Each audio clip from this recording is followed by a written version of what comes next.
Good morning, everyone, and welcome back to the second day of the Tackling Poverty Assembly. We didn't just have a full house yesterday, we were trending in Glasgow. How's that for a first for this event?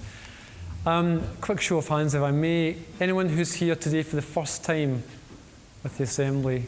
Great, well, particularly welcome to you. We have another full house, more or less, today, and thanks for joining us. And I should say again, a warm welcome to those joining us on our live web feeds or joining us on Twitter today, and we'll do our very best to involve people who aren't in the room but are just as interested to be here. We had a very long waiting list for today's event. So, just let me say a quick word about the format for today, and even though some of you heard this yesterday, I'll just run over very quickly. So phones, if they could be on silent if you are tweeting or turned off. Toilets, back of the room, if you turn around on your right-hand side, there are toilets there, and also just the stairs you came up halfway down, just below the shop, you'll find more toilets there. And fire evacuation procedure. We take this thing seriously at the concert hall, so no procedure planned for today. So in the event of an emergency, the voice message you will hear will be this: attention please. Due to an emergency, it's necessary to leave the building. Please leave by the nearest exit and do not use the lifts. And the exits are the four corners of this room, all signed in green. A couple of other practicalities, just as yesterday. If anyone here is a volunteer community activist, representative, or from an unfunded group, please could you submit any expenses to the folks on the Poverty Alliance registration desk, either at lunchtime or the end of the conference. There's another evaluation form for today, one for each of the days, so please do, before we'll finish today, complete your evaluation form. And just as yesterday, we've got a photographer milling around. If you really don't want to be photographed, please let one of us know or let the photographer know. And again, as yesterday, we are trying to make this a very sociable event. So the social reporters from Poverty Alliance are also moving amongst us today. They're really keen to speak to you, take your views, film you if you're willing, but certainly get some of your quotes, your experiences, your expertise, so that we can immediately share that on YouTube and as part of the live web feed as well. If you are tweeting, please remember to use the hashtag that's up here, Poverty Assembly. And we'll use the live Twitter feed at parts of the day, not throughout the day, and we'll do our very best to take a few of the best questions that come in. Now, just to say a word about what we'll do straight after this session, just to keep us to time. We'll have a coffee break at around 11:40, and during that 20 minutes or so, there's another chance, if you didn't manage yesterday, to visit the marketplace, which I should have said yesterday is way over at the left-hand side as you go out of this room. Please grab your coffee and go and mill around and go and meet some of the good folks who are waiting to meet you and tell you about their work. In your packs today, you'll find a blue form for networking purposes. Now, we'll let you into a secret if you weren't here yesterday. This is really important, a real incentive to go and visit the marketplaces. Every time you go to a stall, you'll receive a sticker.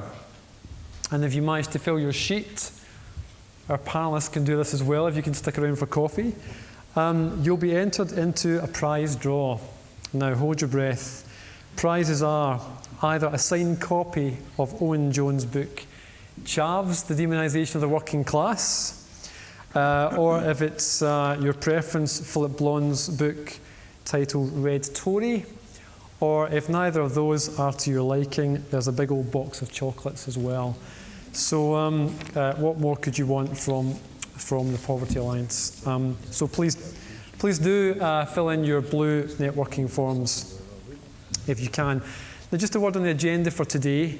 The main thread running through this event over 2 days is the evidence sessions, and you've been taking part in one of 5 different themes. And the great thing about this event is we have a chance to go into a lot of detail and a lot of depth over the 2 days. Hear the expertise of people who are experiencing disadvantage and those who are working to try and alleviate it. And today we really come to the crunch time in our evidence session.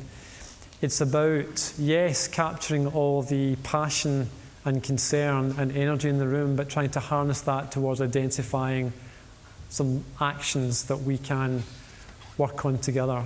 Even within existing powers, even within existing budgets, I think there's a view in the room that we could be doing a lot more than we're already doing. As well as trying to mitigate the negative effects of welfare reform, what could we be doing within our local powers, within our Scottish powers, to cut poverty, at least make sure people are no worse off. So we're trying to enter into that spirit of inquiry and finding some really practical actions. And then we're involving some parliamentarians this afternoon in that, and also asking them to tell us how they can be involved, both at Holyrood and Westminster, in trying to realise some of our ambitions. Now, one change to the agenda today is that Michael Matheson, the Public Health Minister, is now unable to join us this afternoon, which is a great disappointment. For genuinely family reasons beyond anyone's control, he sadly isn't able to join us, and we know he was very much looking forward to it. But he's committed to being part of this conversation, and there'll be opportunities to interview Michael Matheson, to put some of your questions to him, and he's already agreed to be part of a follow-up Poverty Alliance event later in the spring. So I just want to convey his apologies to you today. Which means there may be a silver lining here. It means we may finish a little early, which may be no bad thing on a Friday afternoon. What we'll do is we'll extend the panel session, the feedback session, a little, maybe by 15 minutes this afternoon, just to give us extra time to discuss with our MSPs and our MP what we do about tackling poverty in Scotland. So, thank you for your patience as I introduce today. We're going to begin this morning by going local and have a focus on local government's role and responsibility in tackling poverty. We are absolutely delighted to have elected representatives and candidates in the forthcoming elections in May. And they're going to each take the floor and make a short opening statement about their perspective on what local government in different parts of Scotland can do to do more on this agenda of tackling poverty. We're going to take each of them in turn, and then we'll have around about half an hour for another question time style debate. There are no submitted questions today, so it's entirely the floor is yours. And we'll take as many questions as we can to our representatives. So just to introduce them, in reverse speaking order, on the furthest side on the left is Councillor Douglas Yates from East Renfrewshire Council, an SNP councillor. And then Richard Sullivan, who is a candidate in the election for the Scottish Conservative Party. Robert Brown, who we're welcoming back to the Poverty Assembly, who was here last year. Robert was an MSP for the Liberal Democrats and is a candidate, I think, in South Lanarkshire, Robert, in the forthcoming local election. Martha Wardrop is a Green Party councillor on Glasgow City Council, and also from Glasgow, Councillor Archie Graham, who is Deputy Leader at Glasgow for the Scottish Labour Party. Please welcome our panellists.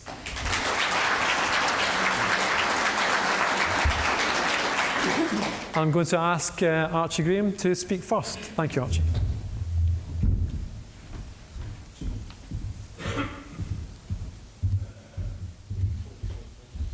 Thanks very much. Good morning, ladies and gentlemen. I'm delighted to be here on behalf of the council, and obviously it's a Labour council. Perhaps the name of my party might be a wee step for a hint that we believe in work for people. And we've been strenuously involved with a variety of partners in trying to create work for people in this city for a number of years. The city is under attack because of the economic crisis. The city is under attack. Poor people in the city are under attack from the condemned government in Westminster. Their reform of welfare rights, we use that word to be polite, reform, have serious negative effects on people in the city. And we're under attack from the SNP government in Edinburgh. £100 million taken out of Glasgow City Council's budget in the last 2 years. A council tax freeze is unfunded by the SNP government in Edinburgh. Attacks on transport systems, trains, buses and all the rest of it. The business rates hemorrhaging out of the city to the tune of 60 million a year, and so on and so forth. So the council, the Labour council, has to try its very best to fight back against all of these attacks on our city. We have a poverty strategy. Work is underway through our community planning partnership to develop a multi-agency anti-poverty strategy in the city. That's obviously in partnership with voluntary organisations that provide services for vulnerable people. The introduction of the Glasgow living wage, the first local authority in Scotland to introduce a living wage, which is £7.20 is the current rate for that, or will be from April 2012. I note that the Scottish Government is encouraging others to introduce a living wage. What we have is the Scottish Government of whatever political hue follows on from Glasgow's lead about 6 months later. You'll notice that if you go back. So I'm not making a party political point here. It's a statement of fact. Whoever the government is in Edinburgh, they follow on from Glasgow's good ideas about 6 months later. And long may it continue, because we want these initiatives to be rolled out across the country. In terms of 2014 initiatives, obviously we've got the Commonwealth Games in 2014. We're very excited about that. A number of initiatives that run alongside that to help tackle poverty and create jobs. Commonwealth Apprenticeship Scheme, we've created 2,033 jobs to date, apprenticeships for school leavers with that initiative. Commonwealth Jobs Fund, we offer employers a 50% wage subsidy for each unemployed person in the 18 to 24 year age category. We've had 125 people to date got work through that scheme, and those employers pay the living wage, incidentally. The Commonwealth Graduate Fund, the Council has provided £10 million to create 1,000 graduate jobs in the city for unemployed graduates, or graduates who are underemployed. The graduates who are working in shops and so on, rather than working in their field of expertise. We will pay 50% of their wages if an employer takes them on. There's community benefits clauses in our procurement policy. We were the first local authority in Scotland to introduce community benefits clauses in the procurement. That was in the back of the Commonwealth Games contracts. I note that the Scottish Government is now on that agenda again, copying our lead and rolling out our lead and encouraging other local authorities to introduce community benefits clauses as well. That's fantastic. We've been involved in free childcare provision for 3 years of age and up to try and help people to be able to get to their work. We've got an affordable warmth dividend. The condemned government in Westminster cutting back on winter fuel allowance and all the rest of it. We've introduced a £100 payment for every 80-year-old and over in the city of Glasgow, which is quite a substantial number actually. We've given them £100 this year and every year from here on in towards their fuel bills. We reckon about 22,000 people will benefit from all of that. We have tried our very best to engage with voluntary organisations, with others, like-minded people who are trying to make sure that the most vulnerable people in our city are actually able to survive the onslaught that is coming their way from the SNP government, from the condemned government. We're trying to mitigate against all of that by some of the things I've mentioned here today. And as I said at the very beginning, our name is Labour. That's not an accident. We believe in work for everybody and dignity for those that are unable to work. Thanks very much.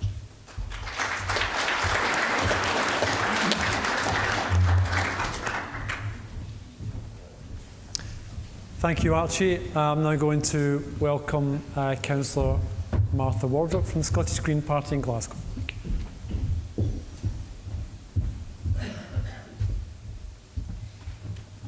Good morning, everybody. I'm one of the first Green councillors elected in Scotland, and we have a 5-member Green group in Glasgow. I think our agenda has been to bring an alternative voice to the city's concerns. And obviously in the 5 years I've been working as a councillor, we've seen a financial crisis deepen and a changing sort of situation in terms of public sector workers and voluntary organisations having to defend themselves against cuts across the board. For me, the key priorities are looking at the roots of the financial crisis and the irresponsibility of those who were paid obscene salaries to pay for other people's wealth as though it was monopoly money. And the economic policy that we've inherited has indulged risk takers and allowed society to become even more unequal. And the root cause of poverty, as well as the frenzied and destructive behaviour of the City of London, is the political failure that we have to address. Our priority has to stop the refloating of the failed economic model and to start building an alternative vision for local government and for our communities. So Green councillors in local government offer an alternative view in terms of challenging inequalities and looking to serve real people's needs. As has been highlighted, the coalition government's welfare reforms are impacting dramatically on vulnerable people in society and hitting them the hardest. For me, the children are the most affected, and we have to maximise income for families to reduce the hardship that they potentially face. So to this end, local government has to focus its efforts on maximising income and helping to reduce the costs for low-income families. Initiatives that have to be supported are advice and assistance to families to reduce the cost of heating. We've promoted home insulation, new boilers and renewable energy initiatives in partnership with housing associations and the GHA and householders.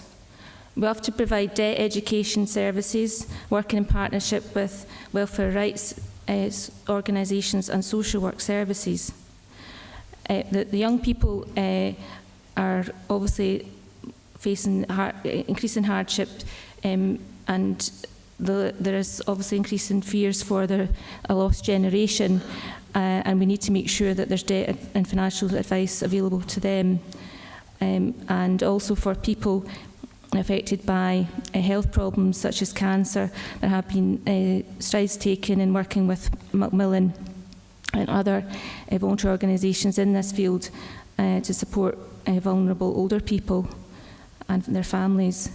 Also of concern is mental health issues, and we need to make sure there's adequate support for people affected by the welfare reforms so that they don't spiral into a worsening situation. Frontline staff within the public sector, as you'll all be aware, and within the voluntary sector have had to take strike action and protest against the cuts and defend their terms and conditions, and we have spoken up in support of that. We don't see the public sector workers and voluntary sector staff should suffer as a result of profiteering within the London-based economy. Local government has to support access to credit unions and support for people so they don't have to go to loan sharks. And you'll know there are advice services available through funding from local authorities, which has to be sustained and supported as well. The key for me as well is support for women.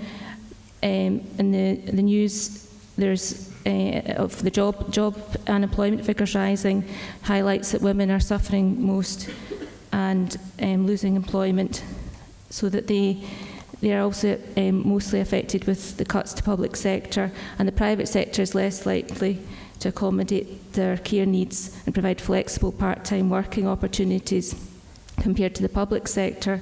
So the Fawcett Society, as you're probably aware, has provided a lot of information as well on the risks to the pay gap widening as a result of the financial crisis and changes in welfare reform. So local government has to defend services for women. Women are more likely to use local government services during pregnancy as carers, and being maybe single parents in this city. We have a large number of women who are single parents who need specific support, and the women tend to live longer and live alone. So there's going to have to be support provided for women's services and retaining the investment we make into women's lives and giving them a chance to better themselves. So in terms of beyond the specific groups, I know that a lot of you here are involved in neighbourhood work and regeneration initiatives, and there's a lot of opportunities, I think, within a low-carbon economy, reducing our dependency on fossil fuels and working to meet climate change targets, to really lever in further investment and new job opportunities, and encourage the local government. We've been working with within local government in Glasgow to support those initiatives through energy efficiency, community-based healthcare, food growing initiatives, regenerating green space and vacant and derelict land, and encouraging people to take up new learning and training opportunities linked to local colleges and higher education. I'll just end by saying that we need to move towards economic policy that's not just focused on material wealth, but on what truly makes life worth living, which is our health, our relationships, our human need to cooperate and to create a sense of equality and community. Thank you.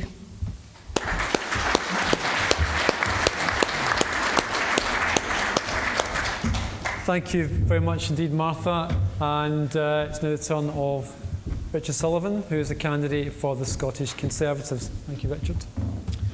Thank you, Chair. Good morning, ladies and gentlemen. It's very, very good to be here. I'm always pleased to accept any invitation from the Poverty Alliance. I know the organisation quite well from the days where I worked in the voluntary sector in Glasgow. I think that for local government, the question needs to be, what can local government actually do? I think it should be much more participatory from the public's point of view. There's only two ways of being able to look at what local government does. Does it simply do what the central government, whether that's at Edinburgh or London, wants it to do? Or should it take a much more proactive approach? And I think that a lot of what Councillor Graham has said has been a proactive approach. I agree with some of what the administration has done. There's other things I don't agree with. But I think that what local government can do is it's about providing choice in education. It's about working better with the health and social care partnerships. It's about involving the voluntary sector. It's about being able to provide choice for our parents and their children, because education is the most important thing in everyone's life. A good education is a firm basis for what people wish to do and wish to achieve in their lives in the future. I think in terms of health and social care, there's a lot of debate surrounding misuse of alcohol, a lot of the work and perhaps some organisations here involved in addictions, chaotic lifestyles. I think that that's something that we should be listening to the voluntary sector on as well. I think in terms of economic development, we should be doing more to encourage growth in businesses. We should be linking that with the apprenticeships, so that once the Commonwealth Games passes, the people who have passed their apprenticeships have a job to go to. And it's an opportunity to also continue an apprenticeships programme after that. So we need to start looking at that longer term if the administration hasn't already done so. And then, of course, there's also efficiency savings. And every candidate and every political party, whether it's in opposition or administration, does always mention this. But certainly the Conservative group on the council worked with the other opposition parties to secure some efficiency savings. It's not the be-all and the end-all, but it is a step in the right direction. We need to have local government that can work for you, and it also provides value for money, so that in the event that we do need to protect core services, which I suspect is we are going to have to as this Parliament goes on, then it means that we can try and protect those services as much as we possibly can against the inevitable cuts from the Westminster Government. I'm not going to stand here and tell you that everything's going to be wonderful by 2015. It's not. It's a daunting task for any government, and I know that there will be a lot of anxiety over a lot of the welfare reform commitments that is going to, if it's not already passed, it is going to be passed. I think that that is inevitable. I think that the aims and the principles of the policy I agree with, but the only concern I have is that when we implement those policies, they need to be able to provide in a compassionate way for those who do need care from the state, but it also needs to involve a commitment from people who can hopefully move away from state welfare and take a much more proactive role in society.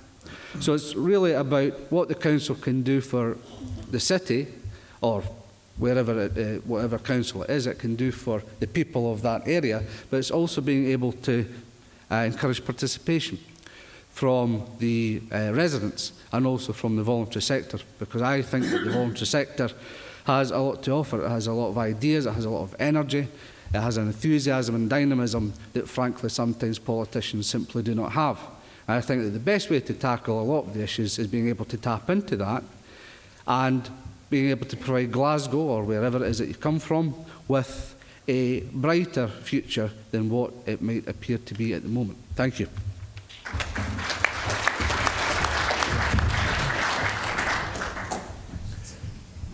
Richard, thanks very much. And we'd now like to welcome back to the Poverty Assembly Robert Brown from the Scottish Liberal Democrats. Thank you very much, Chair. And can I begin, if I may, by welcoming the agenda for this two-day event, which is becoming, I think, a very important event on the annual political and social calendar.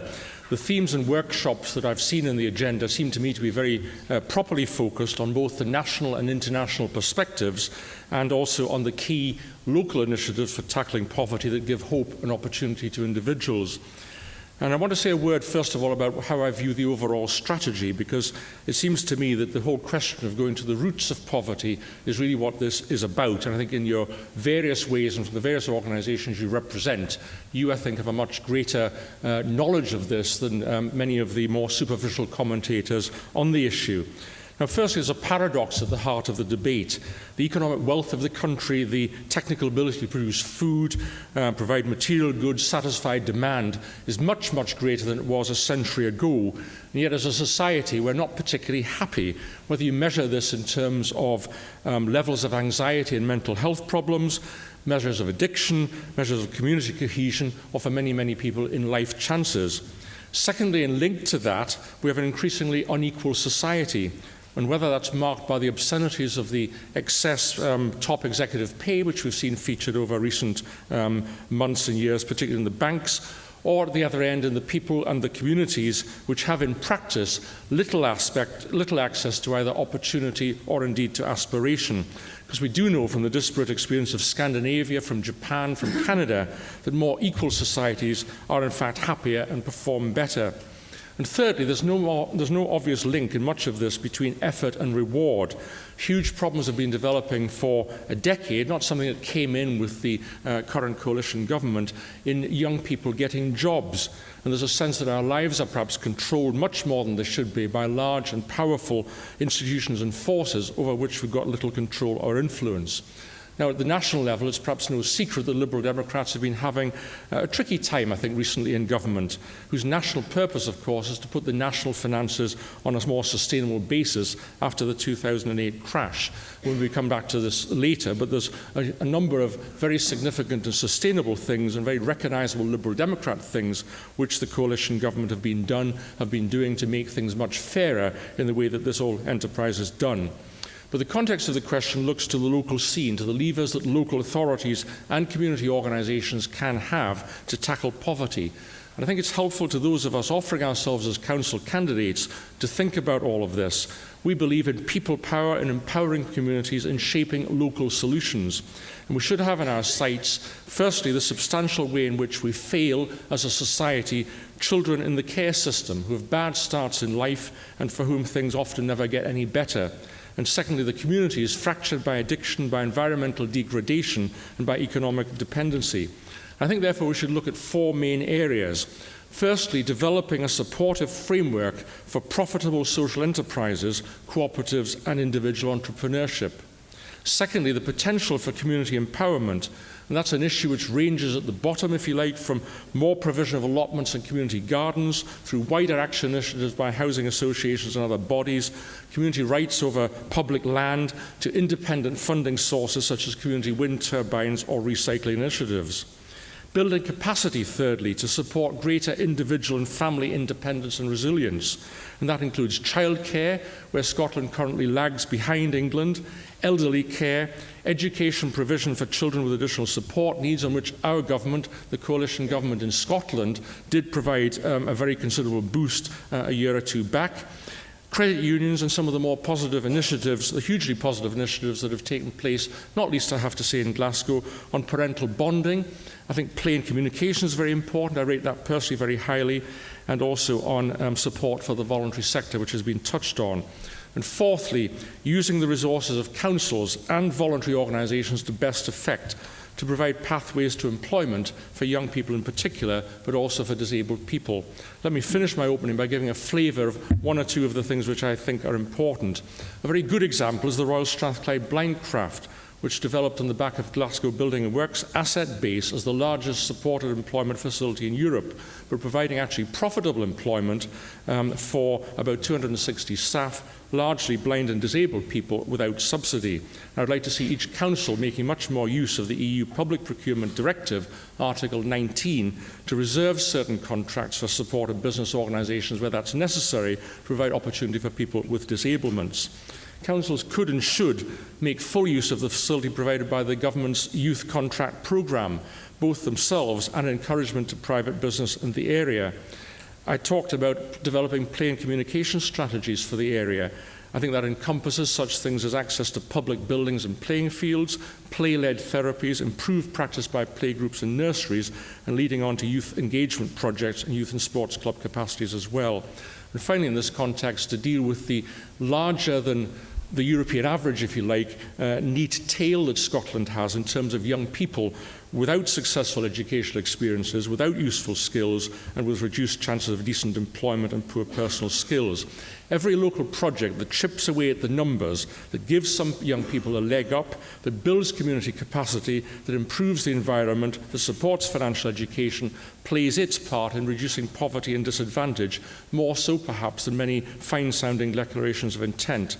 Local action, therefore, is the battering ram in the battle against poverty, and it's the sort of thing that local authorities have to fine-tune and make sure that it works as effectively as possible. Thank you very much indeed.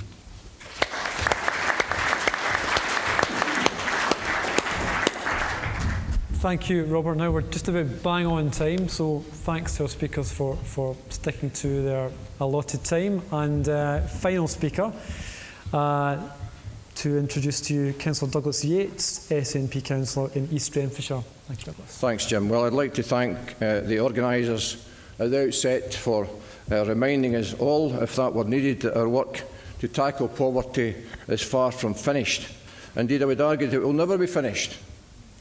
And I say that not to be unduly negative or to be pessimistic, but equally, I'm not one of those who believe that one day progress will be such that we no longer need to concern ourselves with the distribution of material wealth in our society.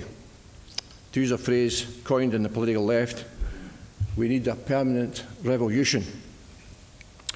It's well seen that there's going to be elections in the offing, isn't it? Because when I came here this morning, I think we got off to a bit of an unfortunate start, because when I came here and listened to Archie, I thought we were at a Labour Party conference. And that was unfortunate, because the remit we had to speak on was what are the key priorities at a local level for tackling poverty in Scotland. When I listened to Archie, I reflected that Labour have been in power in Glasgow for all my lifetime. We've had a government here in Scotland for a long time, and at Westminster for a long time. And it wasn't me, mister. No.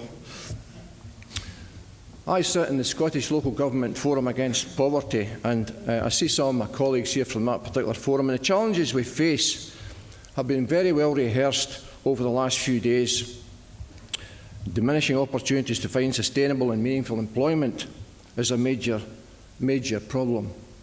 the likely reduction of social security benefits for those who are out of work or are unable to work, and increasing costs in goods and services across our society, all major challenges to us. We've heard that more people are finding themselves in fuel poverty than ever before. We've heard about innovative grassroots projects that build community capacity and resilience. Robert Brown was talking about that just now, but we recognise that we've not yet delivered at these scales. We've heard about proposals to reform the welfare state, but however well-intentioned those reforming ambitions are from our Conservative and Lib Dem colleagues, it's hard to avoid the conclusion that these reforms will create far more poverty and not less.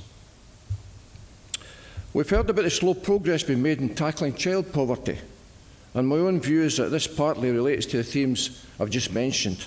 And my own view is that the withering of the tax regime, or the tax credit regime, I should say, could further endanger the process or the progress we've made over that last little while. And that's to be regretted. And we've heard about alternative economic models, recognising that some of the more attractive examples from a social perspective also come with higher tax burdens. That's a trade-off we'll need to consider, but I accept the potential benefits are appealing. And even then, it all comes down to priority, doesn't it? We know that Norway, for example, spends a much higher proportion of their GDP on the early years than we do, with corresponding impact in improving outcomes for that age group. So early years are a major focus. It's got to be a major focus for all of us at local level as well as national level. And faced with all of this, in the words of Lenin, what's to be done? Well, the SNP government has led the argument on a number of these issues. Take our growing youth employment, a very worrying trend for society, and I know something about that because I've got a very particular and acute sense of this issue, because my own authority of East Renfrewshire has among the highest rates of youth unemployment in the country.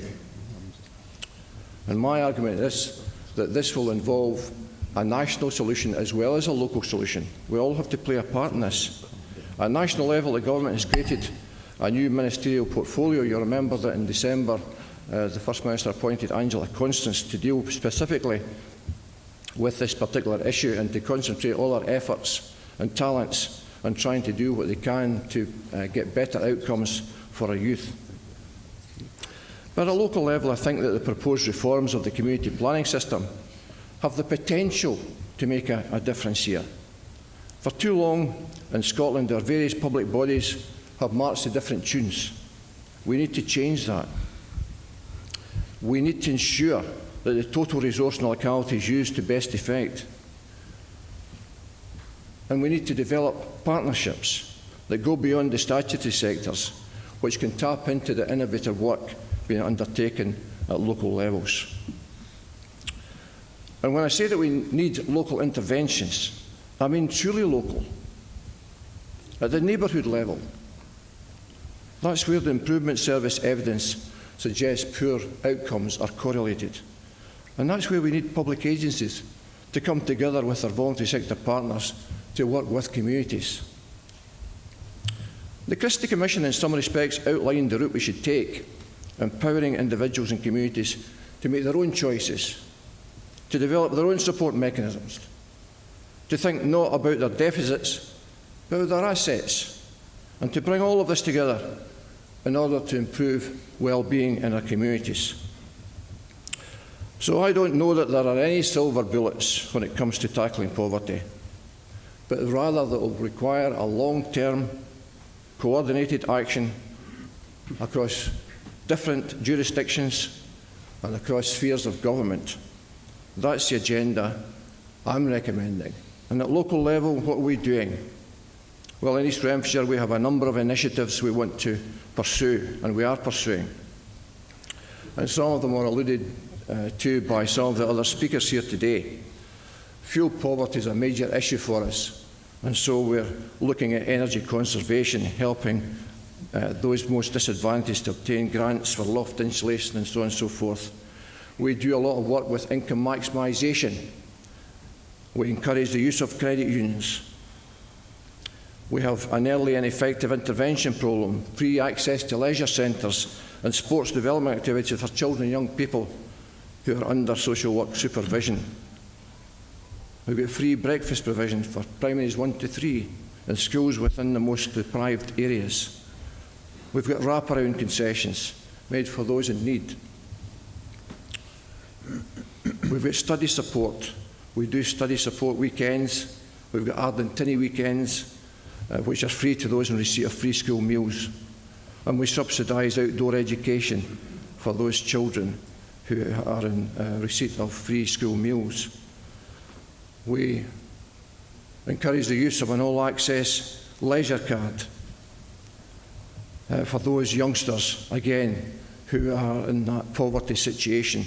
There's a number of other interventions that could go on and list them, and we have a long list of them. But that's the kind of things we need to do at a local level to make the difference. Yes, there's a national aspect to it, and I think that's one of the purposes of the Change Fund when the Scottish Government said that I see a tweet up here regarding carers, and at least 30% of the Change Fund must be directed towards carers. That's a good thing. If we don't look after carers, then they won't be able to look after those who are disadvantaged. We have major problems to face. We need to face them at the local level and do as best we can at local level. And the Scottish Government, we will work with them to try to deliver the best conditions we can for those most impoverished in our society. Thank you.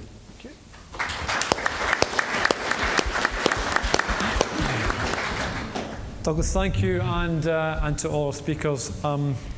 So we're just about on time and on track, and we've got half an hour for comments and questions. We are being bombarded on Twitter, not just in the room, so there's a lot of interest in the session. What I propose to do is maybe take 3 rounds of questions and comments. I suspect we'll have more than we can possibly answer for each of the panellists, but let's kick off. We've got, I think, 4 roving mics. So if we could take 3 people at the front here, and then I'm going to go to this side, and we'll work the room in quarters, okay? If we can start here, please. We'll take 3 down here. Thank you. Hi, good morning. John McCardle, Black Triangle Campaign. Very shortly, there's going to be the imposition of the bedroom tax in Glasgow and across Scotland. Single parents, people who are divorced, are going to be penalised for having a spare room in their house. You've got the absurd situation where a father, under a court order, say who's got custody with the kids, is going to be charged for having a spare room in terms of like a decrease in his housing benefit. And then if he does move to a single person's accommodation, assuming he could find it, then he wouldn't be eligible to have the child over. So we've also got time limiting of ESA after 12 months. This is going to put unbearable financial pressures on people who are in relationships. So what I'd like to ask the councillors is, or the candidates is, will they give a commitment that Glasgow City Council will not evict any tenants who are unable to pay their rent because of this disgusting decree? Thank you.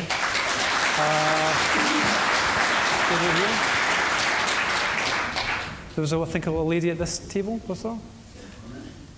Just here, thank you. Sarah Glynn, Scottish Unemployed Workers Network. I think what we're seeing in local government is an increasing managerialism. We're just seeing local government being expected to implement policies which are coming down from on top. And we're also seeing voluntary organisations increasingly being drawn into this and just being limited to, how can we mitigate things, make things not quite so bad? And what I want to ask is, when are we going to see someone actually standing up to this and say, no, we're not going to implement the cuts?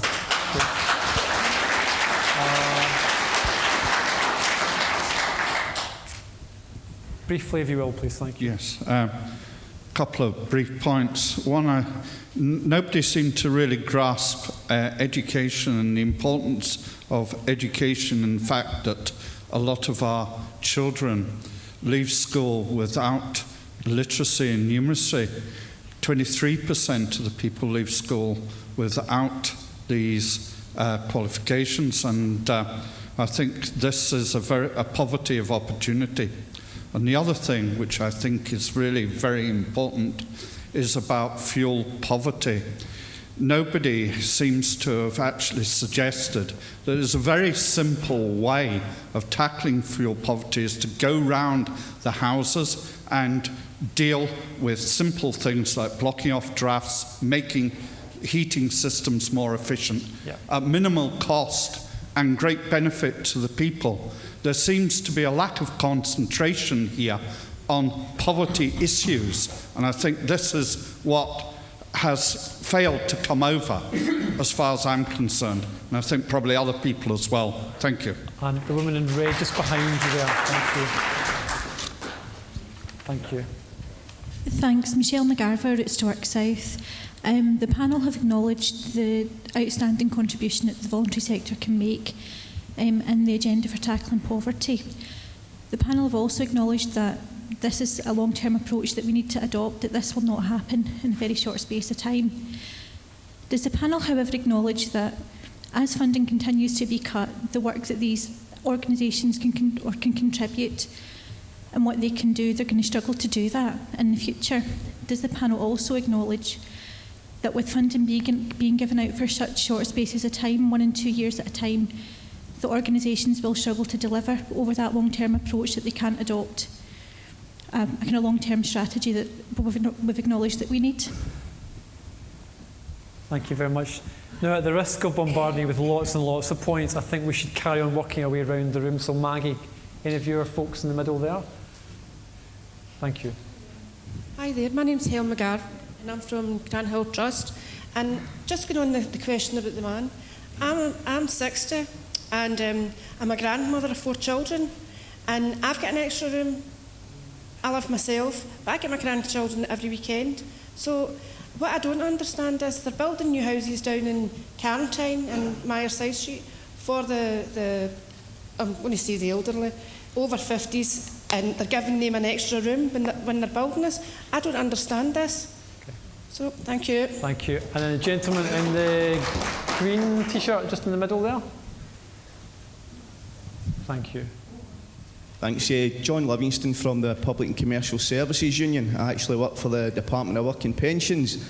I know that the panel either work for or serve this city at the moment or have aspirations to do so, as well as representing a lot of kind of low-paid workers who do work in the Department of Work and Pensions and having obviously facing poverty, like mortgage poverty with the denial of child tax credits to a lot of our low-paid workers, and obviously being recipients of those benefits, and obviously the job centres that we do represent. Really just wanted, are you aware that there's 3 job centres going to imminently close in this city that are up for the axe? I know maybe your MSPs and MPs are aware of that. We have been engaging with them.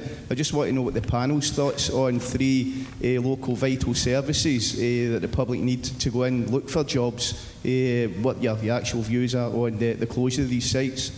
Thank you. And just a couple of points from this table, because can we go to Nell first? Because thank you, and then we'll just come round. Thanks.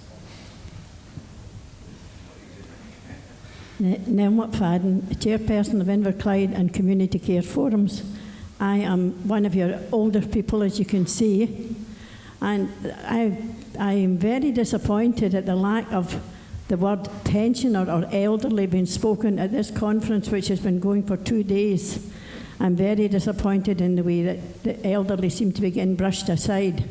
Now, I've listened to you all this morning, and it's all very commendable. One of the gentlemen spoke about involving the community. In Inverclyde, where I come from, I'm the pensioners champion, and I'm involved in the community for 24 years, and we are listened to in Inverclyde. And everything that we say is to do with the strategy, and everything is all taken on board.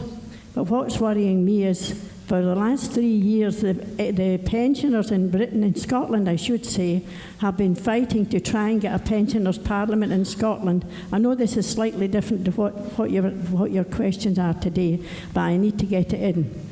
We've been fighting for 3 years to get a pensioners' parliament. And I'd like to know what your different views are about the pensioners, because at the end of the day, as Joseph Rowntree Foundation says, nothing about us without us. And if you want to get it right for the older people, you have to include us. And you need to include us at the very highest level. So, and also, as I am a pensioner with a bigger house than I suppose everybody thinks I should have. It's a 4-apartment, which was my family house for 50, it's been my family house for 50 odd years.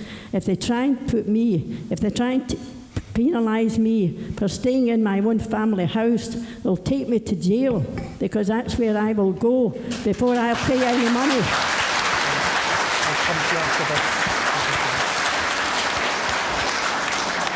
Folks, I'm going to take lots more questions, but I do want to give our panellists a chance to respond to one or two of those points each, not all of them. And I'll just make the link on so-called under-occupancy and bedroom tax. I've seen quite a few tweets about that as well. So why don't we go in reverse order from the order you've spoken?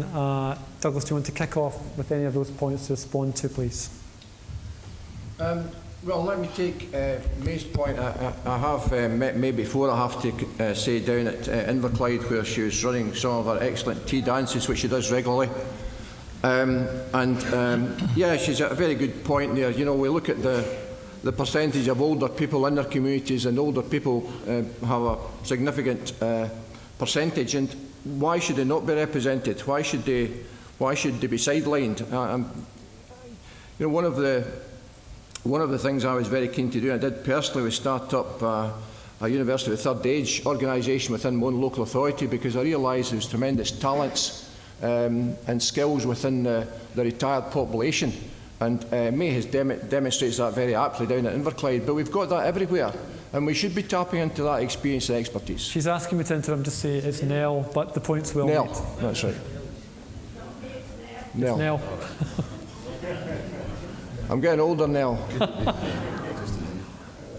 I'm among your ranks, by the way. Thank you. But yeah, more power to your elbow. And yes, pensioners should have more of a say in Scottish society, without question. Looking at the education, and I think there's a question about inequality in education. Certainly that's the case. You know, I come from a local authority which has the best education results in Scotland. I'm still concerned about inequality of education. One of my responsibilities is as a convener of North Strathclyde Community Justice Authority, which takes me in to visit prisons on a very regular basis, and I go to places like Parliament, and it's not coincidental that the vast majority of young people in there come from deprived areas, come from the poorer areas, and have poor literacy skills and numeracy skills. That's not a coincidence. So we need to do, you know, we're looking at that, what we can do in our own local area to try to minimise those inequalities. It's a major, major challenge, and one that's not going to be done overnight, but we have certainly focused on it, that we really need to give as many opportunities to those disadvantaged people as we can, and that will be done through the early years work that we've mentioned already. Okay, I'm going to move straight along just to Richard to respond to one or two points briefly, please. Yes, I think that older people should have a greater role in society. They've contributed a lot. You still have a lot to contribute, and I think that any contribution from any section of society is welcome. We need to establish a dialogue with each other so we understand the different views surrounding the issues that affects everyone, and that should be encouraged. The gentleman that mentioned the job centre, yes, I'm aware of that. I used to do some work in the DWP and understand that there are 3 job centres closing. I think the point that politicians may have to look at is, what do they see the role as a job centre being? Do they see it as administrating the benefits, or as a recruiting agency? So I think that's the points there. I think the point that you would be looking at is, if the 3 job centres close, will the staff be redeployed, or will they be made redundant? And I don't know. I don't know that question, because I'm not in I don't sit in such august circles as your cluster managers do. The bedroom tax, I think I need to speak on that. That's a very difficult one, because I understand the point that the gentleman made, the first point about fathers having access to their children. I think that this is something that has been caught up in the principle of trying to reduce the costs as well as trying to establish a financial sense of fairness. I would like to look at that in more detail, because I think that that is something that we need to look at. I certainly believe in the role of a family, whether it's a family unit or family that's going through a separation or divorce. I think that it's important to have a strong role model, whether that's a mother or a father, and I don't think that we should be discouraging that. So that's something I would be most interested in looking at. Richard, just on that, I mean, David Ogilvie in the audience has helpfully tweeted that that's supposed to only affect working age households rather than older people, but it's still a huge issue. What do you think are the prospects for possible U-turn on bedroom tax or other parts of the welfare reform agenda? Well, I know you don't speak for the government, but just to speculate. As Ken Cllr said, if you have to do a U-turn, then it should be done with panache, and that's above my pay grade. But U-turns, you know, if you get something wrong, then stand up and say you've got something wrong and admit it. There's no shame in that. And I think that that would be quite refreshing for a politician to do that on one level, because politicians generally always stick to the line, whether it's right or it's wrong. So it would be refreshing honesty for any politician of any party to stand up and say, yeah, we've got this wrong, we need to look at it again. Is that what you're doing, Richard? I'm being open-minded. I'm being open-minded on the subject. I didn't frame the policy, so I don't have any ownership over it. I don't follow my own party line slavishly, but you know, I agree with the general principles, as I said in my opening remarks. I agree with the general principles of the welfare reform agenda, but I did say that I'm more interested in the process. I've worked in policy before, and you know, the problem is there is sometimes a disconnect, as you all know, between what you want to achieve and how you achieve it, and I would be interested to look in more minute detail at how we can iron out some of the anomalies within the reform bill. And there's anomalies generally in any piece of legislation in a general context. Thank you. Robert. Yes, I'd like to deal, if I may, first of all, with the education issue, which the gentleman at the front said had not been grasped. Now, in fairness, it was a short introduction from all of us. I did make some mention of the aspects there, and what I'd like to say, I think, put the thing in context is, I think there are issues in the education system, that's certainly the case, but an awful lot of the challenges that arise result from wider social issues that the children, if you like, that go to the schools are presenting and presented with.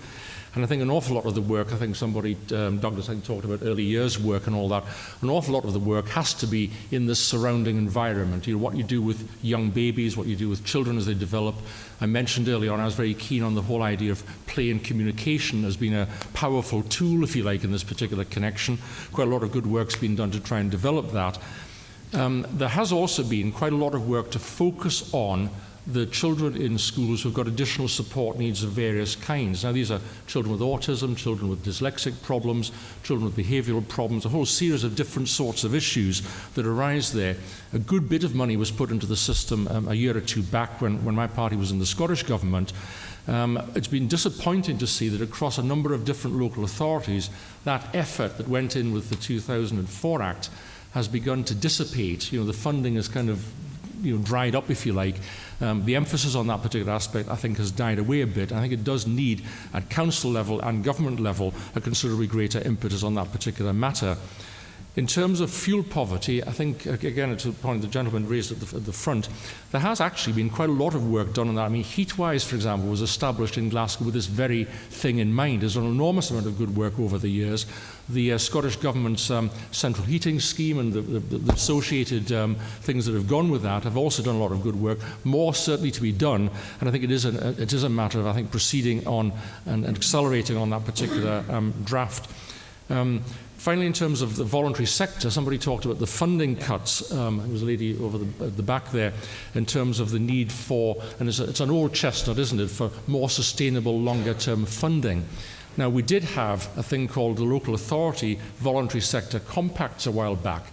These have become something of a dead letter, and I would like to see a resurrection of the importance that local authorities, forget about central government, gives to the voluntary sector, because we do need ongoing funding, we do need guarantees of support that last a little bit into the future. People need a reasonable time to bring projects to fruition, prove what they can do and all that, without having to spend huge administrative time and cost on looking for where the next grant comes from.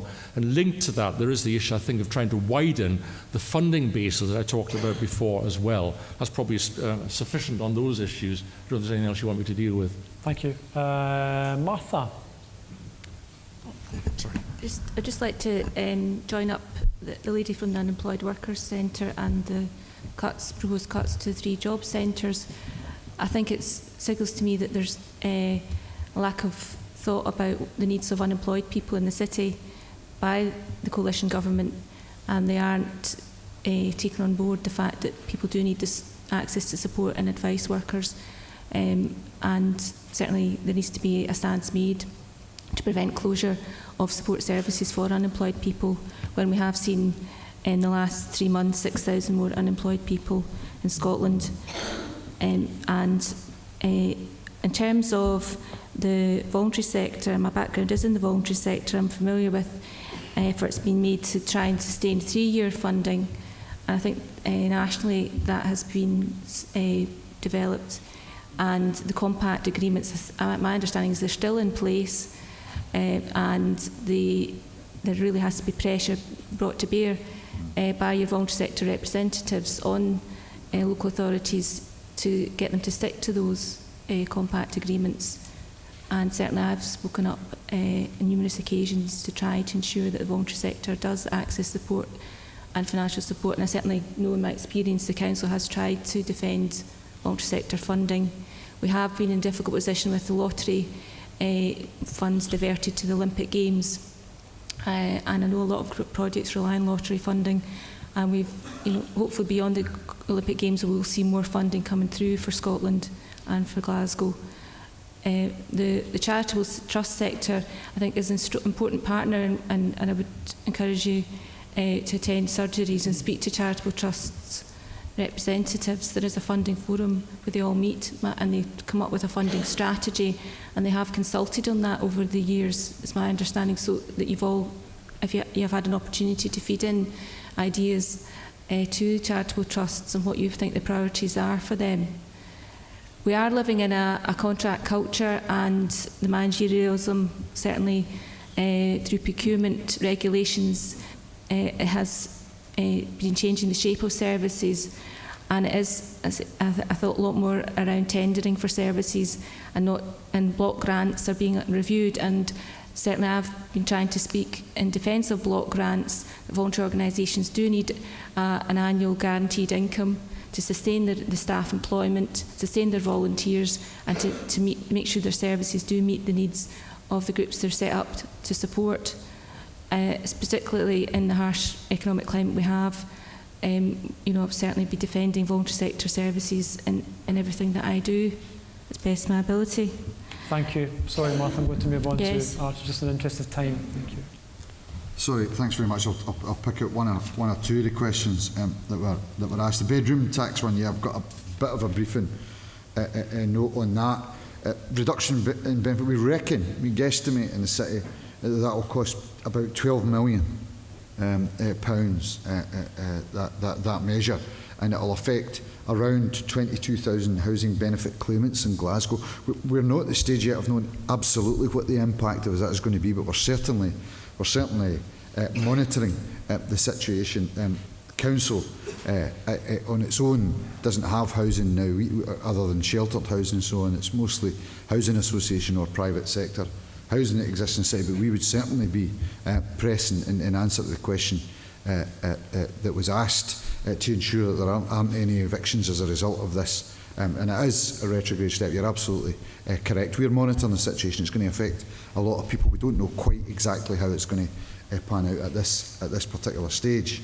In terms of the fuel poverty, somebody asked about the fuel poverty issue. I spoke about the Winter Warmth initiative that we've introduced. It's for over 80s, about 22,000 people. We would love to give £100 towards fuel bills to every pensioner in the city. If we had the money, we would do that, I can assure you.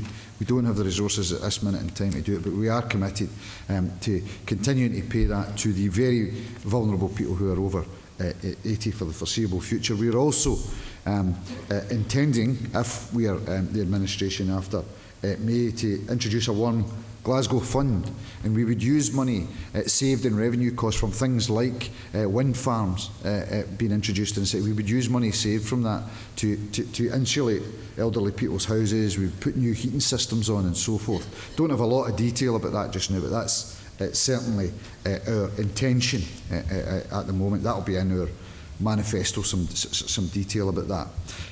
One or two other points that were made. One if you can, Archie. One, okay. I'll do the managerialism one then. I think Martha referred to it there. Yeah, I mean, I worked in an unemployed workers centre, so I've got some sympathy with the unemployed workers coalition. I do agree with Douglas. I'll repeat that. I do agree with Douglas in terms of the need. There will always be a need for anti-poverty strategies. Poverty today is very different from the poverty my generation suffered or the years ago. Everything's relative, but there will always be a need for a strategy, and we have to include people who find themselves unemployed in the development of those strategies. We certainly are happy to work with centres that provide services for unemployed people, unemployed coalitions and all the rest, to make sure that they are involved in discussions of the development of our anti-poverty strategy. Thank you. Thank you very much. What we're going to do with the time left is work our way round here and then come to a couple in the middle as well. We're going to have to be really brief with your comments and questions and responses. I just wanted to pick up on one kind of common thread off Twitter, just to alert you that I'll ask you about this as well, which is we've talked a bit about the role of work and living wage and unemployment. There's a whole lot of Twitter feeds coming in around the value of unpaid work, whether that's parenting, whether that's the role of carers, especially carers with a very large amount of their time being taken up in doing unpaid care. And I suppose there's a question in there around, in an economy in a time of austerity, when there aren't going to be enough jobs for everyone who wants one, what's the strategy locally for supporting voluntary action, unpaid work, and ensuring that people aren't penalised if that's the kind of work that they're doing? So a broad question about caring and unpaid work I think we should come to as well. Now, let's start here and work our way around. Please, as brief as you can. Thank you. Community empowerment is a very powerful tool in the fight against poverty. I'd like to find the panel's views on the Christie report and what you would do to implement its recommendations in full, because after all, when Lennon posed the question, what is to be done, he also answered it. Thank you. Thank you. Jim Hunter from Inverclyde. I'm an ex-councillor. The point about the bedroom tax, the whole problem with that, I think, is the cut-off point is too low. When it came to move it first, it was agreed we'd be 2 bedrooms and then cut off. And that's why you have places like Riverclyde Homes in Inverclyde building houses, as the young lady of 60 up there said, 2 bedrooms. All the houses will have 2 bedrooms. There will not be any houses with 1 bedroom and other living quarters. But there should be at least 2 bedrooms, because that's what they're giving you, and they're building to that thing. I moved out a 5-bedroom house when I became single, because I was depriving other people who had families of getting in houses, and that is poverty. I grew up in the Canongate and the Dummydikes in Edinburgh, over the Gourock now, in Greenock and Inverclyde. But I grew there with 4 of our family, and a mother and father, in a bedroom and living room. You know, and now there are still people living like that. Yeah. And that is poverty.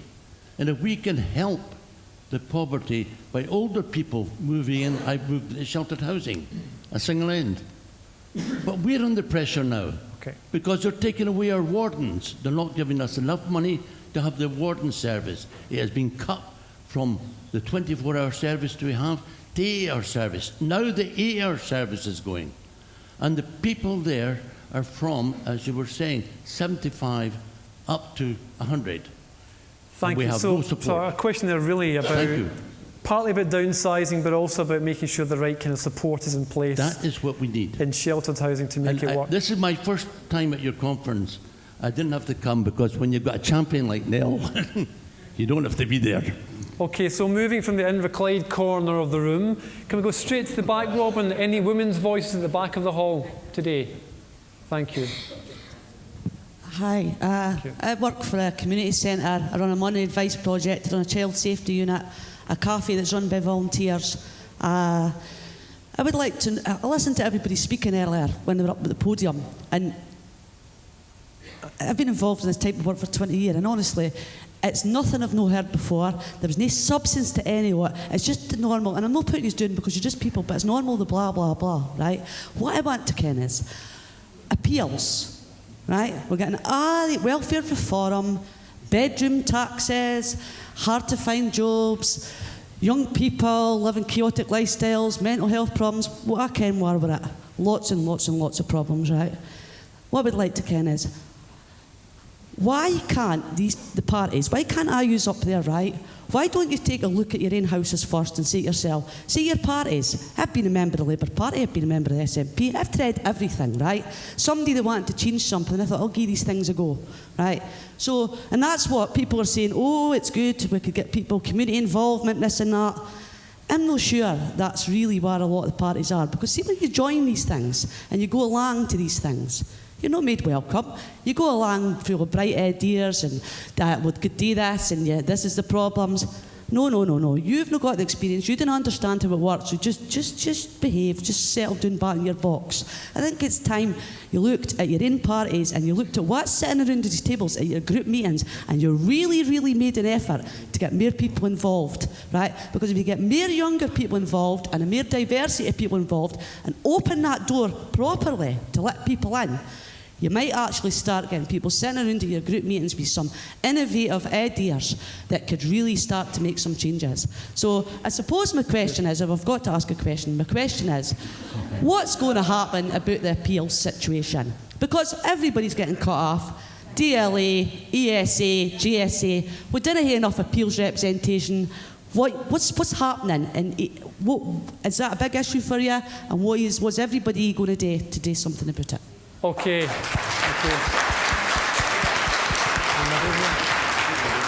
Can we move?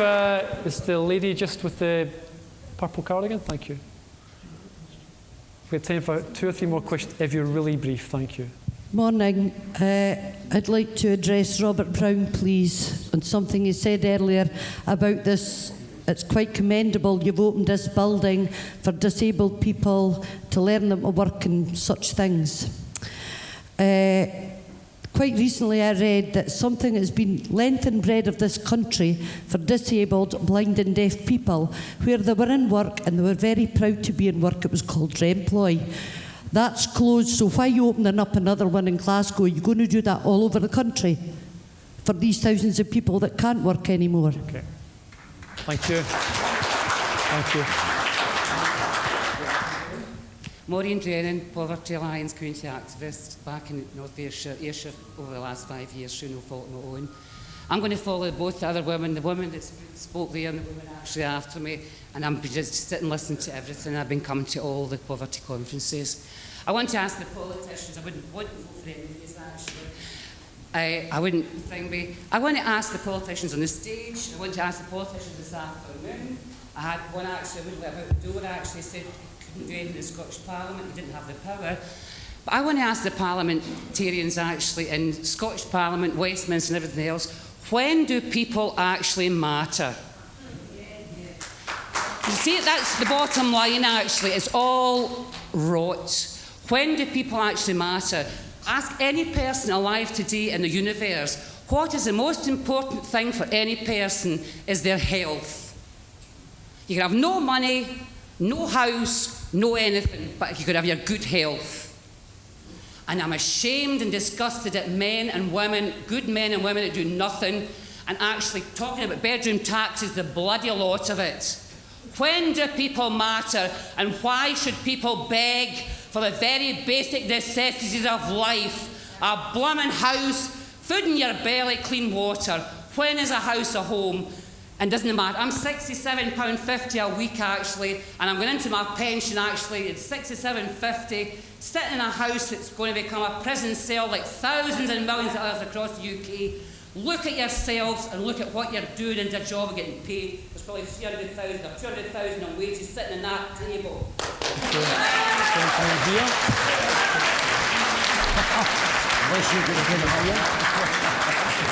Just in the middle here, thank you. Thank you. I want to ask the panel about, especially Archie Graham there, about housing accommodation for people with learning disabilities in Glasgow. They have been, the wages have been frozen for the staff for 5 years or more. They have charging policy. Mine is 21% of my income. 21% of my income is my charging policy. We have also, finally, we have, we want to address the issue of having equal between people with disabilities and other people in the community, because there has been to stop hate crime among disabled people, especially with welfare reforms, to say, well, disabled people will be largely be unaffected, but people in the community will hit with bedroom tax and other measures in welfare reform bill, and that will create hatred towards disabled people in the communities. And we need to try and stop that. This conference, this forum is about equalisation across, no matter who they are. We don't have just one benefit one group of people against another group of people. Thank you. Thank you. Now, there are lots of hands. We only have time to take 2 or 3 more, so I'm going to try and take the ones who've had their hands up first. This lady here, thank you. Hi, Owen MacDonald from Community Energy Scotland. There's been a common comment that the lack of long-term funding for supporting organisations is a real challenge. Renewable energy projects such as hydro schemes and wind turbines can deliver an income for 25 years. What opportunities do you see on local authority land for community-owned renewable energy projects which will allow third sector voluntary support and local community to make decisions and use that income to deliver opportunities in their neighbourhoods? And I say local authority land because there's a real problem for accessing land by these groups to deliver these projects. Thank you. And the lady here. Thank you. Come down here. Hi, I'm Marion Vance. I'm Homestart UK. I'm actually talking on a personal level here. I'm a mother of 3 children. My eldest daughter has Down syndrome.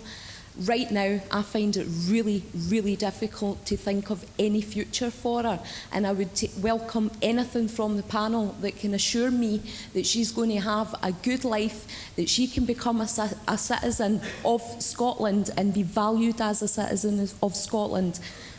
Thank you. Thank you. And Andy. Andy Miles, Scottish Environment Link. I'd like to ask the panel, why are none of the political parties, the 5 political parties represented, planning to publish national manifestos at these elections? The answer that I've got when I've asked this question on behalf of the environment movement is the same one you get on behalf of poverty campaigning. They'll say it's going to be done at local level, but when you inquire at local level, you'll find that there are significant gaps from all of the political parties with regard to the manifestos being published at local level. And I want to know, how on earth do people hold councillors to account if the councillors haven't published manifestos in the first place? Does this represent a failure of the political parties, as has been suggested by several people in the room? Because it seems that in terms of policy development, not just in the area of poverty, but very, very importantly, crucially in the area of poverty, that our political parties are not developing policy, not developing strategies, and they're certainly not publishing them and putting them to the people. Thank you. Gentleman here, and then... My name is William Mackenzie here. I'm a representative of Glasgow. About 12 years ago, I had a heart attack and I was diagnosed with angina. Now, here's what I can't understand. They gave me my free bus ticket, right? And I had that free bus ticket, you know, my bus pass for 7 years. And then I got a letter through my door telling me I was no longer eligible for this bus pass. Now, I've been considered to be disabled. See, I've got other problems on top of the ones I've got, and I just can't figure that out. But I was wondering, how could I get that bus pass back?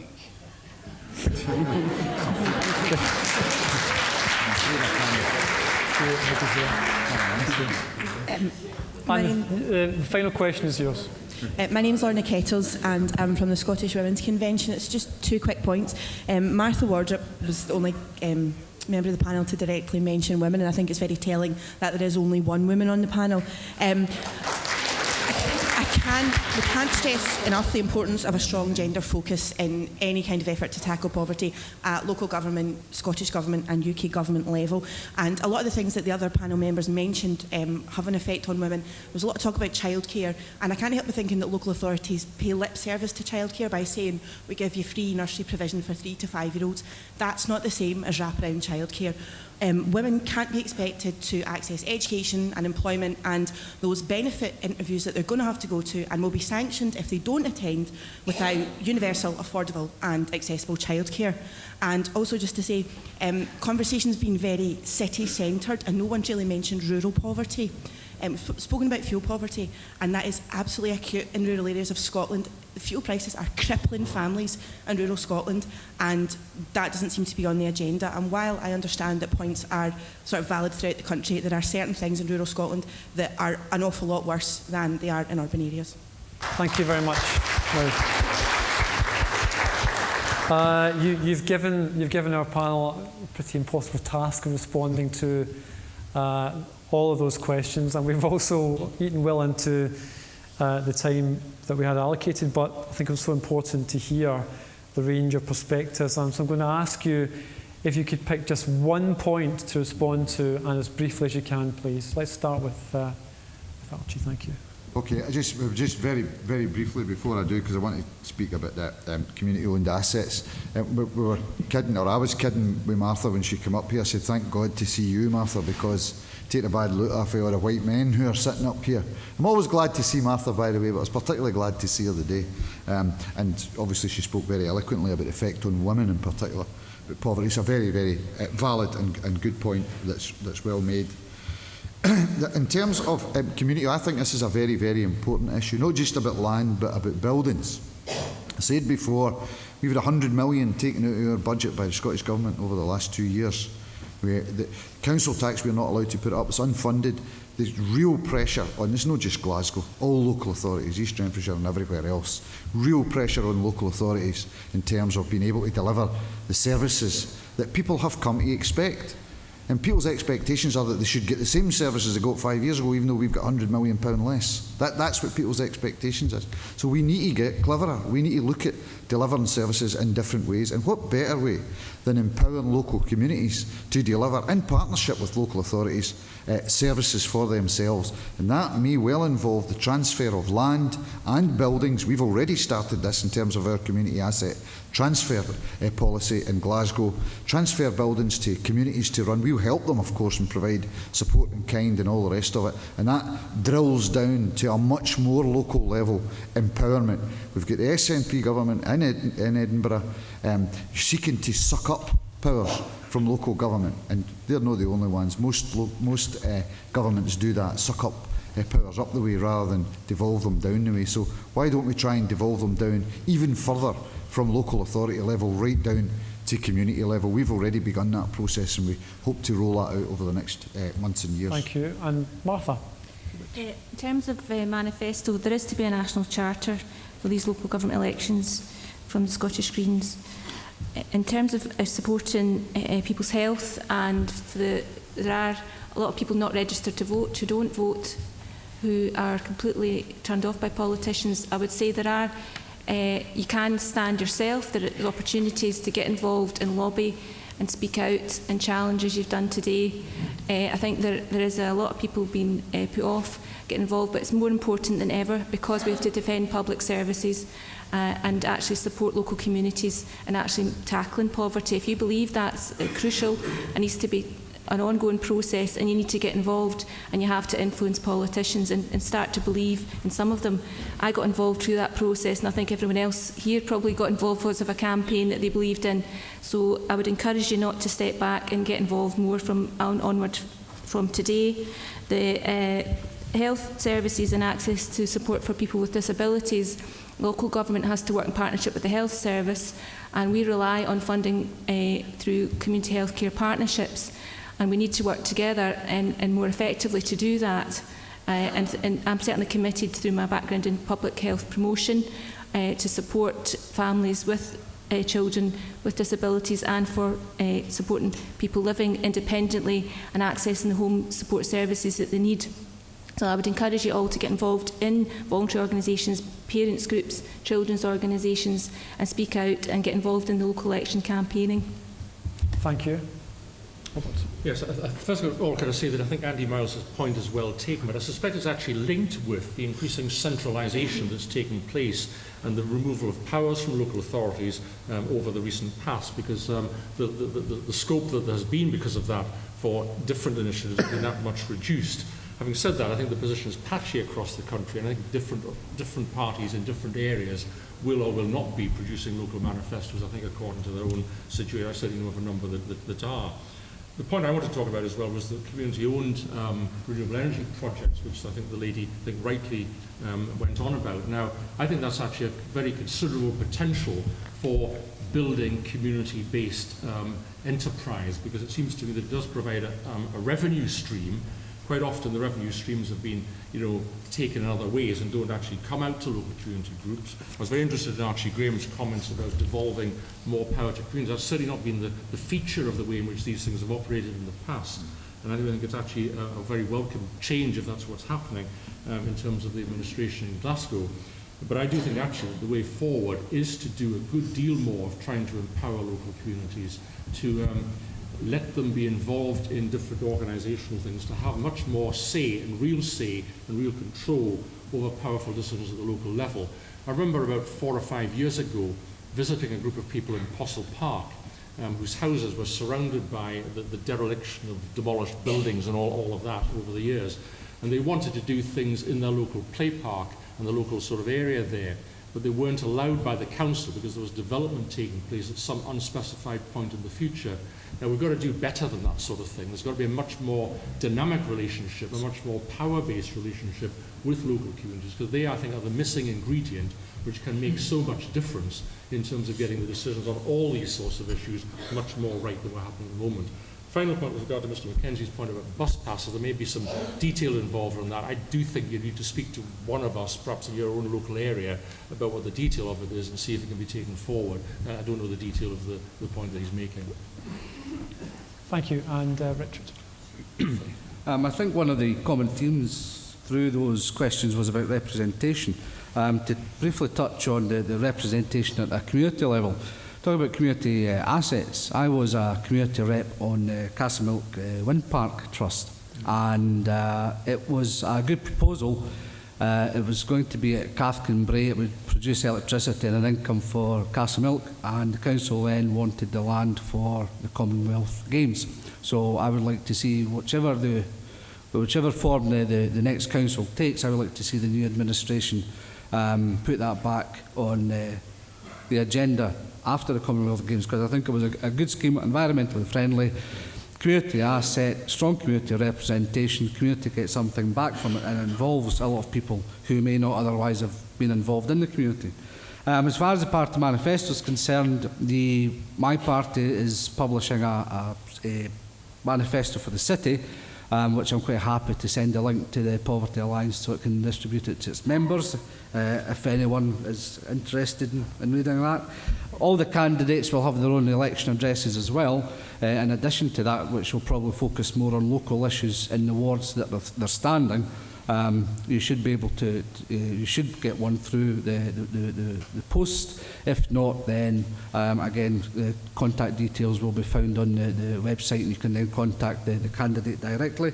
The role of women, I have the the good fortune, arguably, of being one of the chairmen for the Tory party in Glasgow, and I have about 11 of the 21 wards, and I've asked 5 women to stand, all of whom declined for various different reasons. I'm always more than happy to get women involved. I think that they have a lot to offer. They bring a different and fresh perspective than what men generally do. They tend to have a different range of interests, which men sometimes don't have or generally don't have. And I think that that's a good complement to any local government team or in any organisation, whether it's political or otherwise. And the final point on the woman who said, when do people matter? I didn't quite catch everything, but the bit at the end about something about 200 to 300,000 pounds, I've never been elected to anything. I've tried a number of times to con a sufficient number of people into voting for me, but it's never worked yet. I don't suppose it'll work this year either. But I've certainly never taken anything from the public purse, never to that amount. I'm self-employed. I try and earn an honest crust as much as I can. So I take your point about the resentment of politicians, but we're not all like that. Can I just read out the one tweet that I think encapsulates the point that was made, which is a very powerful sentence, that people not only have to beg for the basics of life, they have to fight other people in poverty for them. This is shameful. I mean, one of the themes through this event, I think, is the kind of risk and danger of a downward spiral to the bottom where people are competing for ever diminishing resources. And I think that people have been looking for ideas and inspiration to avoid that scenario. Just putting a lot of pressure on you, Douglas, as a final respondent. But I should also say that a number of the themes which our panellists haven't been able to respond to, we will keep for this afternoon, and where appropriate, we'll pose them to our parliamentarians as well. So, Douglas, well, thank you. Just let me touch on that point. First of all then, Jim, I was fortunate enough to be an individual who gave evidence to the Christie Commission, and I was delighted with the outcome of the Christie report, because it listens to people who have been banging this drum for many, many years, people like the Chief Medical Officer, Dr. Harry Burns, who's a Freeman of East Renfrewshire, and people like the Director of Public Health in Glasgow, Dr. Linda de Castigar, who's been banging on about these very things, about poverty, about inequality for years and years. And I think the penny is finally dropping. And that's why there's a big play now. And it's all the talk between Cllr and Scottish Government, Cllr representing local authorities, because co-production is the name of the game. It's the only game in town if we want to prevent this spiral. And Archie is correct in saying, well, we've been asked and tasked with the responsibility of doing more with less. That's a major challenge, and doing more of the same is just simply not an option. So, we need more community empowerment, and we need to engage more at local levels. Before I was elected, I was involved as a community activist in my own area for 35 years. I've started up organisations for disabled people. I've headed up a number of community organisations. I've been there. I'm just an ordinary individual who's had the privilege of representing the public for a period of time, and delighted to be able to do that and do what I can to contribute to society locally. With regard to childcare, I take the point about childcare. It's a major issue. I was just having a conversation with one of my education team just yesterday about this, as a matter of fact, and looking at the numbers coming forward to who will need childcare come the end of the summer holidays, and wondering how on earth we're going to find the places for those individuals. We need to get that childcare developed, and in East Renfrewshire we do have wraparound services, I have to say. Just touching the manifestos, well, I was engaged in, I've actually written the East Renfrewshire manifesto for the SNP, all 19 points of it. It does include points about economic development and regeneration to create job opportunities for our younger people especially, and it does mention carers and what we can do to help carers. So that will appear before too long, once the National Party add their perspective to it. And just finally, if I maybe touch on the lack of funding, and this idea about transferring land or buildings to the community to empower them more, that's certainly something which I think we should be doing more of. We don't have a lot of council-owned land left in East Renfrewshire. Most of it's in private hands. But what we are doing is trying to encourage projects. And of course, you'll know that we have the biggest wind farm in Europe, situated in our area, Whiteleys Wind Farm.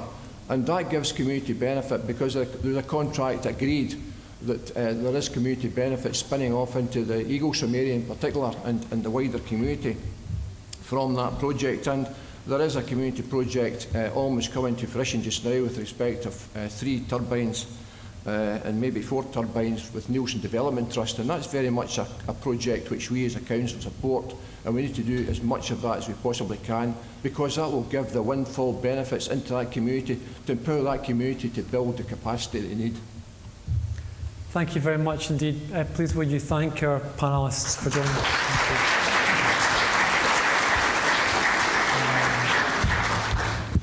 So as I said, there are lots of really significant points that we haven't managed to get into debate about. The issues have been named and shared, and we'll do our very best to make sure they're on the agenda for this afternoon.